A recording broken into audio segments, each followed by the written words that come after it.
Recently हमारे एक member ने एक वीडियो पोस्ट किया था हमारे ग्रुप में, जिसमें ये बताया जा रहा है कि गुजरात में एक सेंटर है जहाँ पर कुछ ऐसी थेरेपीज दी जाती है जिसकी वजह से बिना किसी ऑपरेशन के अगर किसी को हार्ट के नस में ब्लॉकेज का इशू है तो उसका इलाज किया जा सकता है। इवन किसी के हार्ट की पंपिंग की जो ताकत है वो अगर कम हो तो उसका भी इलाज इन थेरेपी से किया जाता है और किसी बड़े ऑपरेशन को करवाने की ज़रूरत नहीं है। ये थेरेपीज करके काफ़ी फ़ायदा हो सकता है। तो लेट मी टेल यू, ये जो सेंटर है लाइफस्टाइल वेलनेस, इसके वेबसाइट पर मैं गया और देखा कि वो लोग बेसिकली क्या थेरेपीज देते हैं। तो बेसिकली ये तीन तरह तरह की थेरेपीज देते हैं। पहला है ईईसीपी, जिसको कि हम एनहांस्ड एक्सटर्नल काउंटर पल्सेशन कहते हैं। इसमें क्या होता है, पैरों को पैरों पे एक बड़े बड़े कफ बांधे जाते हैं। जैसे कि होता है ना, जब हमारा ब्लड प्रेशर गिनते हैं तो हाथ पर एक कपड़ा बांधा जाता है जिसमें हवा भरती है, उसको कफ कहते हैं। तो ईईसीपी की थेरेपी में पैरों पे बड़े बड़े कफ बांधे जाते हैं और उसको पंप किया जाता है हवा भर के उसमें, और उसकी वजह से हार्ट को ओवरऑल ब्लड फ्लो बढ़ेगा।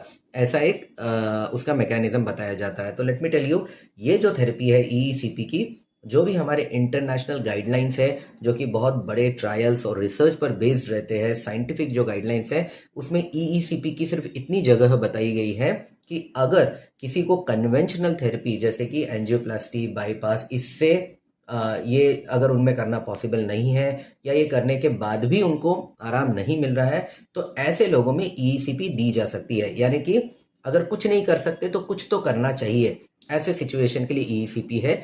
ईईसीपी कभी भी बाईपास, एंजियोप्लास्टी जैसे ट्रीटमेंट के लिए रिप्लेसमेंट नहीं है।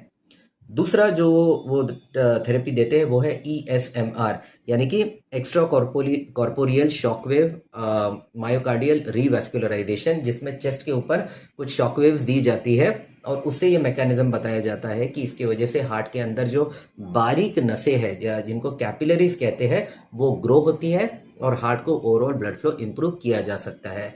लेट मी टेल यू, जो इंटरनेशनल गाइडलाइंस है, जो साइंटिफिकली प्रूवन गाइडलाइंस है, उसमें आज की तारीख में ईएसएमआर की कोई जगह नहीं है। और तीसरी थेरेपी जो ये देते हैं वो है एचबीओटी, यानी कि हाइपर बारिक ऑक्सीजन थेरेपी, हाई प्रेशर पे, हाई लेवल पे ऑक्सीजन सूंघाना।